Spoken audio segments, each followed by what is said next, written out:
Classroom management is a skill and art form. When done correctly, the classroom is a productive and welcoming environment. Even at its best, not every day will go according to plan.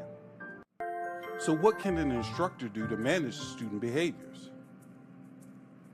Here are some ideas that can be effective in the classroom setting. Let's check it out.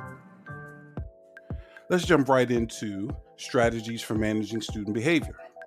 So we'll have an overview, look at the basics, talk about some specific strategies, look at some resources, and close out with keys to remember. So when we talk about classroom management, student behavior, the basics are the basics. These 4 things, if done on a consistent basis, ironically, can alleviate, if you lowball it, 80% of classroom management issues, okay, which allows the teacher then to just focus in on the specific issues that may pop up rather than constantly having to put out fires. When you eliminate one of these from the basic foundation of your classroom management, you find that chaos ensues, right? So we have know your content, effective planning. You plan according to your population, you establish rapport, and you remain consistent. You do that on a regular basis, like I said, between 80, and that's lowballing it, 90% of your issues are resolved. After that, then you can look at specific strategies to address the specific behaviors that occur that distract from the classroom environment, right? So one way is PBIS, positive behavioral interventions and supports, where we look at specific behaviors, specific academic or social behaviors within the classroom. We target them and we set the tone for rewarding those students that exhibit the behaviors that we want. So instead of focusing on punishing everybody, no, instead we're going to just reward those that exhibit the behaviors that we want. This can be done at a small scale in the classroom. You have teacher bucks or, stars, however you want to do it. It does work K through 12, believe it or not. You're like, oh, my secondary people don't respond. If you have the right type of rewards, they'll respond to it, right? And it allows you to organize resources and systems to improve implementation and fidelity, right? So you implement this in your classroom setting, PBIS. It doesn't have to be school-wide. You can just implement it in your own classroom to set the tone, the culture for your classroom. So what do you use with PBIS? You identify specific measurable goals. You target the behavior, the academics or social emotional behaviors that you're looking for.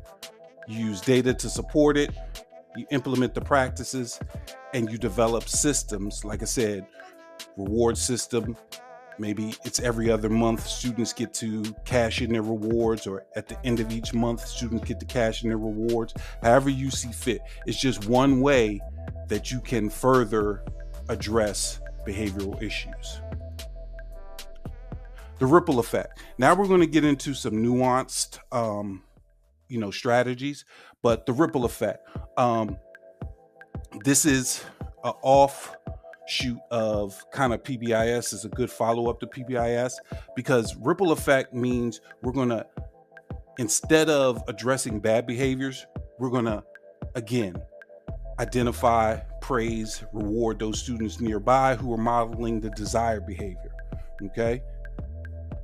And in most cases, the student with the inappropriate behavior will still want to be praised and adjust their behavior to match the nearby student, right? Oh, they're getting praise and attention. All right, well, maybe I'll do the right thing to get that praise and attention too. I want to provide the caveat that no, none of these strategies work all the time with every student. Okay, that's the reason rapport is important. To understand who you're dealing with, when you're dealing with them. But these are things that you keep in your toolbox because you can utilize them at various times, right? Something important to remember: praise a student for the desired behavior when they adopt it, This will increase the effectiveness of the technique, right? So doing it once, doing it twice, that's not going to, suffice. So when that student with the bad behavior, quote, bad behavior, starts exhibiting the desired behavior, make sure you jump on it and you're consistent with it. Okay. It's a first line of defense in almost all cases. You start there, and then if that doesn't work, you try something else. So what is the benefit? It reduces negative redirection. It fosters motivational praise. It changes behavior without making them feel bad or wrong. So I didn't identify you as a bad student. I just acknowledged, Charles as doing the right thing, and increases effectiveness with consistent use. Notice you'll see this word consistency or consistent on a regular basis. Planned ignoring, not reinforcing the behavior, can lead to it eventually extinguishing. Again, you have to know who you're dealing with and when you're dealing with them. So when the motivation for the behavior is attention seeking, you can use planned ignoring. And what planned ignoring is, I'm just not going to acknowledge you're acting out at this moment. Okay. When the behavior will not spread to others, you want to make sure. That's why there's nuance to these. You want to make sure that the behavior you're ignoring is not going to be picked up by the other students before you get a chance to address it.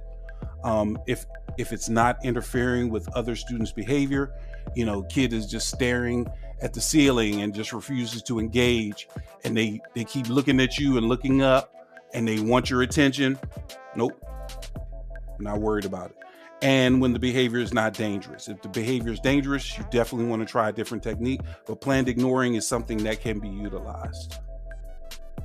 Signal interference. I really like this one because it cuts down on the amount of verbal interpretations, right?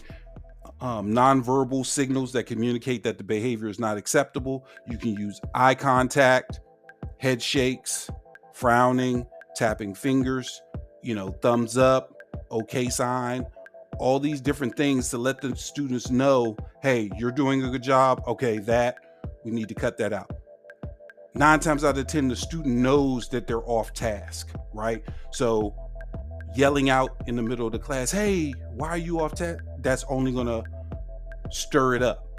You make eye contact or proximity with that kid, give them a nonverbal. Nobody else knows, hey, I'm addressing this behavior. You and the kid know.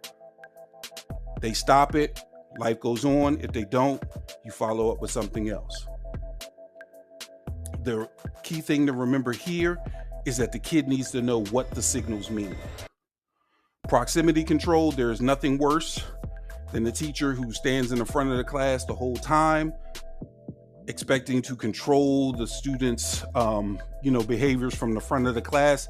If the kids know you're up front, they're going to be doing things in the side or in the back without a doubt. So when they don't know where you're going to be and you can move around the room, it makes a big difference.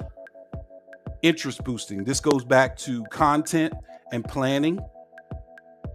Make the information, make the lesson relevant to the student. This comes back to the basics.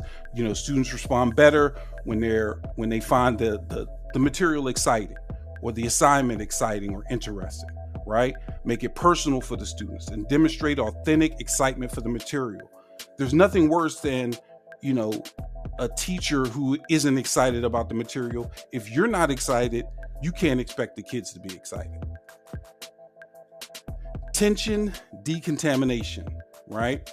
So cut building tension by using humor. A well-timed joke or humorous remark can restore a feeling of calm and normalcy. There's something to note here. Know your audience and be mindful of appropriateness. Not every joke is for every grade band. Not every joke is for every kid. Okay. So again, it comes back to the basics, knowing our students, but tension contamination can be utilized as well. Hurdle help. Sometimes students get frustrated because they don't really understand the material. So you stepping in, getting them over that hump instead of, just letting them productively struggle may be a way to help that student get over that hump, decrease the frustration, and allow them to get back on task. Okay? Removing seductive objects. Kids walk into a classroom, there's pencils, markers, and let's say Post-its on the table. We tell them to sit down at the table and then start yelling at them because they're touching the stuff on the table. Stop it. If it's something new, if it's something interesting, if it's anything, kids are going to want to play with it, touch it, manipulate it. So don't put that stuff out until you've given clear directions and expectations for those things, and kids understand when they're going to use it and how they're going to use it. Okay? It's not fair to punish the kids for playing with, popsicle sticks for a makerspace before you start the makerspace, and you've put this stuff out in front of them. They're going to play with it. Remove them, set the expectations, then present the new materials and objects to them. Antiseptic bounce. This is something where you may need to partner with another teacher, where you ask the students to take a few minutes away from the group. You can kind of feel the tension building up or the frustration building up. This kid is easily triggered. You know what, Johnny? I need you to go to Miss Jones right across the hall, take her this note, let her respond and bring the note back. It gives him a chance to break the monotony. Time out, water break, deliver a letter. When to use it: when the students reach a point they feel they will not respond to verbal redirection and where the behavior could contaminate the rest of the group. They just need a moment to just get away from it and then come back. You can definitely break up the cycle of monotony with movement, especially at the lower grades. The kids have, pent up tension and energy. Give them a chance to release it. Move books across the room, reorganize the room. If you still have a chalkboard, they can, be in charge of the whiteboard or the chalkboard. Take down a bulletin board, take a note to the office.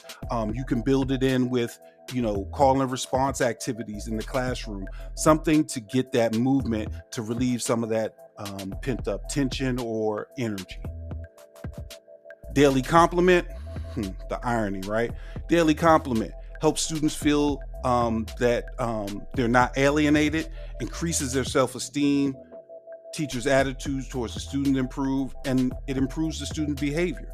When you provide sincere daily compliments, it makes a difference for students because they know you recognize them, they know you're paying attention to them, and they don't have to worry about trying to grab your attention.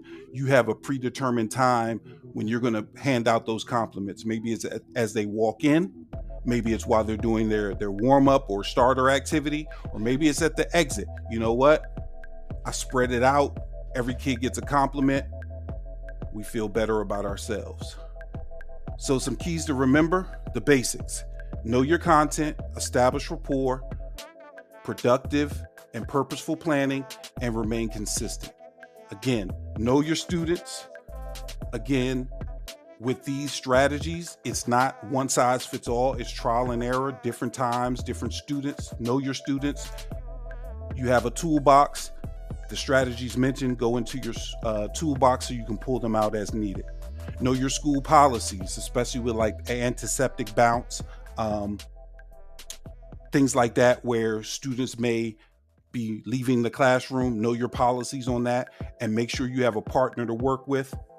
And no strategy works all the time. You're going to have to interchange. You're going to have to do some trial and error. You're going to have to understand your students and understand the moment. Okay, so don't get upset if antiseptic bounce didn't work this time. Maybe just next time it's a nonverbal communication and the problem is solved. We hope you found this information helpful. Don't forget to like, comment, and subscribe. See you next time. If you found this video beneficial, feel free to support this channel via PayPal or CashApp. 50 cents, $1, or whatever you like.